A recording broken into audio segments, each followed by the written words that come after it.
what happened to you and your people, and I wasn't even born? Talk to me, man. Because history gives one a legacy of luxury and the other a legacy of nothing. I'm liking this boy. So go ahead, man. When we sit back and we look at, and these are not my words, this next set, Louis Farrakhan stated in an interview he had on the Breakfast Club, he said, every generation of our people had to face an oppression. He said, sit-ins didn't work, marches didn't work, wailing in, crying in, waiting in, it didn't work. And our kids, they are angry. Why go to a school system that when you come out of this school, you still don't know anything? Yeah. Why graduate a valedictorian of a great black school and still can't go get a job? Mm-hmm. So what goals are they reaching for? Yeah. If you're doing the best you can do and still be given nothing. But you know what he's saying is, to me, you know that story help us used know to what be. She's saying, Betty Shabazz. Come on, help us. My name is Arthur Brenda McCain, darling. What is he saying? It used to be a book.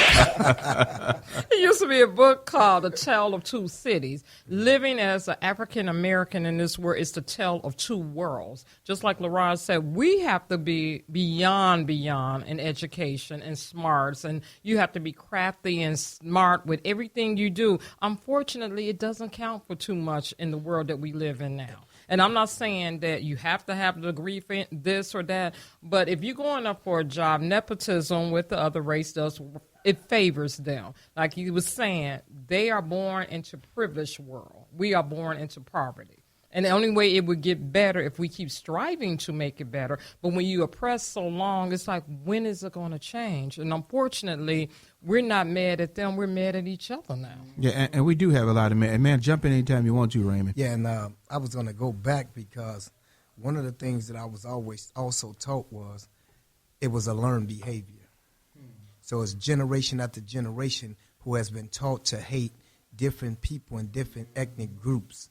And our children don't wake up to be criminals, robbers, rapers, and murderers. It was a learned behavior within the structural community, or what Dick Gregory said is neighborhood, because you can cover stuff up in the neighborhood.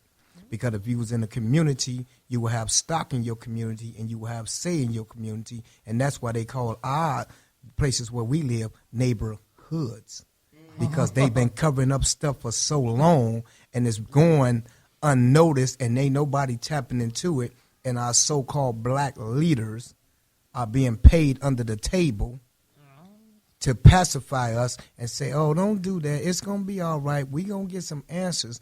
But where is the answers? And that's why the children are so angry, because they looking for role models. Yeah. You know, I'll say this much, and I've always said this, and I'll never stray from it. You know, he's an extreme radical brother, but Farrakhan be saying a lot of some true things. Yes, he does. Yes, he says, I mean, I've listened to him a lot of times. But I'm like, hey, you know, that brother ain't wrong. No, he ain't wrong. Hey, he ain't wrong. Wow, he ain't wrong there either. Right. I mean, and the situation becomes, I understand that you're Caucasian and you haven't been involved in some of this, but your ability to be silent speaks volumes that you're actually saying it's okay to this to be involved. I love the fact that, you know, we had South Carolina, the bombing, yes. And Caucasians came out to support. But yes. What do we do after that? You know, that kind of violence against us is put on back page and it's over with. But the violence that we do against each other is always spoken about. Exactly. We've got to look at violence as it is. It's violence. And stand up against it regardless to whoever it happens. But maybe I know you got some more questions on this, so I don't want to take over. So go with your questions you got there. Okay. Do you think the mentality of self-hate caused an identity crisis of our black community that has been passed down through the generations? Yes, and it's back to Malcolm. Malcolm said, "Who taught you how to hate yourself?" Because we got from young, gifted, and black to young, gifted, and carrying a gat. Ooh. Yeah. And now we hate each other because if I see Brother Kane making it now, instead of me congratulating him, I'm standing on the sideline looking at all the negative things I can say about him in order to bring him down. And the truth of the reality is he hasn't done anything to me. And I have all the ability to do exactly what he's doing or even more if I just put my mind to it. Or you're being fed. You know, as they say, you being fed. Like, dude, man, you see dude over there, man, look at him. You know, like Romeo, young, powerful brother, right? So now they saying, oh, he think he the it because he's taking pictures and he's modeling, he's this and that. Well, he is. But see, and you should check this out. Go ahead. And you should also think that you are too. Yeah. And that's my And point. this is the whole thing. We have to get on the same seat. And one of my mentors, his name is Brother Harris. He does the metaphysics. And he said, we're not on the same frequency. And that's why these people are study knocking us off. Yeah. Because we're not on the same frequency. And then when you go all the way back to when 1716 on the Jordan River, when they had the supposed to be Jim Crow era, when he supposed to came up with, the Willie Lynch era, when he supposed to came up with this dynamical plan to break us. And you can't tell me, and if we gonna keep it real, let's keep it real. You can't tell me that was a white man. White men don't know that much about us. So it had to been a brother who came up with that dynamical plan to segregate us and tell these people exactly what to do to us. Because you remember in slavery, the biggest man they picked out, remember? Yeah. And they called everybody out because they wanted them to see this. And they took the horses, and people don't talk about how they took the horses and tied their brother hands to each end. And then they hit the horses, and the horses went that way, and it split them. That was the piece of fear that they want to put in us, so it let us know if you try anything or go against anything that we say or do, this is what's going to happen to you. But still, again, we rose above that. Yeah. Hey, Laraj, talk to me, man. I know you got one someone you add. Yeah, because I want to jump in here real quick. And all that is part of social engineering. However, in 2015, and I preach this to my students very adamantly, that's not our fight. That's not our excuse. We cannot continue. This is why we are suppressed. This is why we haven't moved forward. Every time a generation comes into this world, we have to remind them of the nothing that they came from. We have to remind them of the times we were broken. Yeah, we live in these neighborhoods. We live in what could be the best neighborhoods in the world. Why? Because the greatest musicians come from these neighborhoods. Yes. The greatest politicians, the greatest public speakers, they all come from the hood. The greatest authors, the most beautiful women, the most educated black men. But we take that and we take it out of our own community. Yes. When we walk down a street and there is 99% African Americans on that block, there's no reason why someone get to come on their front porch and say this neighborhood's dirty and beat up and that's the white man's fault. That's not that. Yeah. We got to stop doing that. Yeah, we got to. We have to do that. We definitely have to. break that. I agree with that. And another thing I say is that you were talking about, one African American, succeeding and the other one wants to bring them down. We also have got to remember that once you succeed, help a brother out. Yes. Pull a brother up. If you succeeded, They can't. then you need, They can't. Yeah. Talk about that. What do you mean? Well, No, come on. And this is a very true story. Go ahead, man. Go The ahead. black man is right now in America and has been for a long time a coward. Call it what it is. Come on. We have to call it what it is. Yeah. We will play by certain rules. I had a conversation with my brother. Shout out DeMarco Drummer. Shout out DJ Fred Harris, Henry Pointer, Lamont Pringle, the brothers. Because we sit here and we sit in my house and we do this all the time. Right. When we sit back and we say, okay, hey, I'm gonna go and get my education, then what do we do with that education? Do we teach the next generation how to survive? No, we take from them. We sit back and we envy each other. We fight with each other. You talk about social engineering. You look at the project housing in America. when you stack somebody that close on top, right under, you're gonna explode because you need your space. Yeah. So then you look Yeah. at the chemical imbalance, because now the guy who lives on the second floor, who has a girlfriend on the second floor, they make a baby, but he go up to the 16th floor and make another baby, and then come down to the 10th floor and make a baby. But these kids don't know their brothers and sisters, so now they integrate, and now we have to take responsibility. Short version. Yeah. Like, we know there are too many educated black men. You can Google anything. You can read. That's the problem.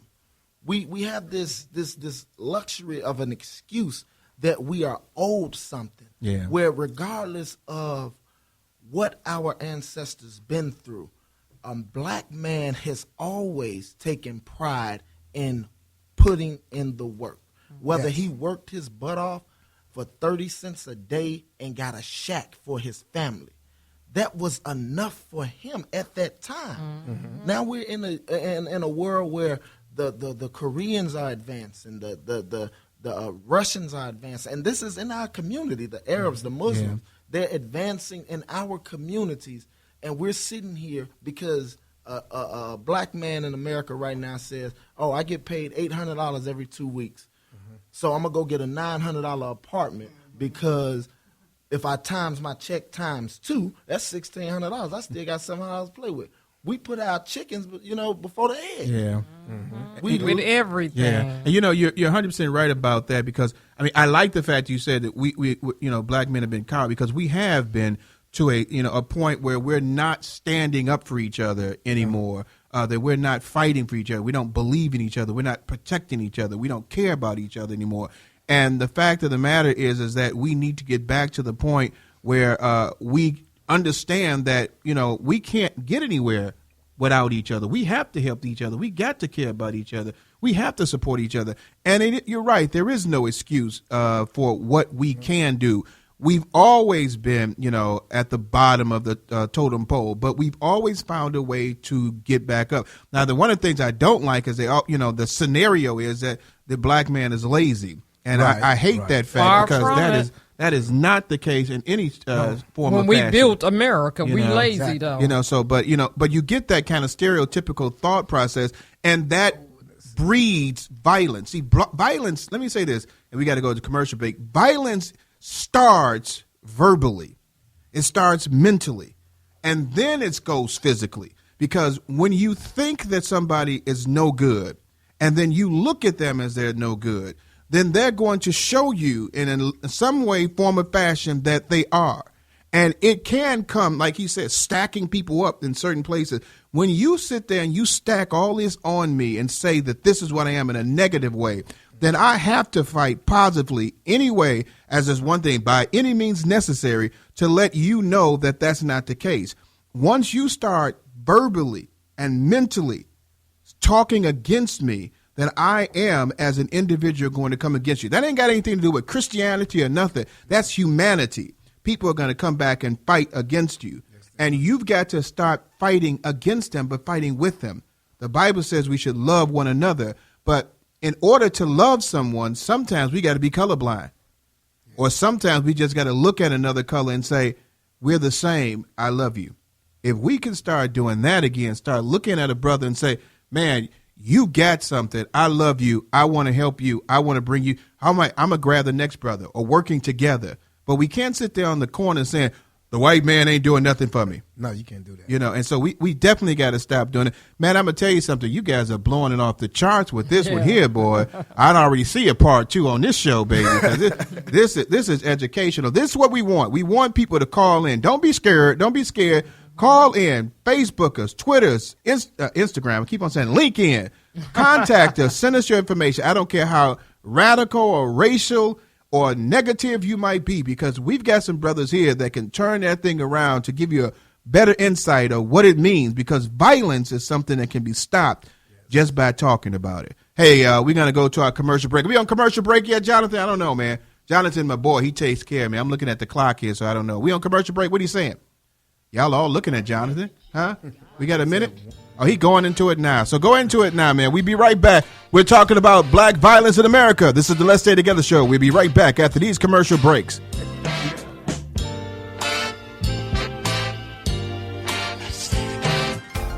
Good evening. This is Reverend Rick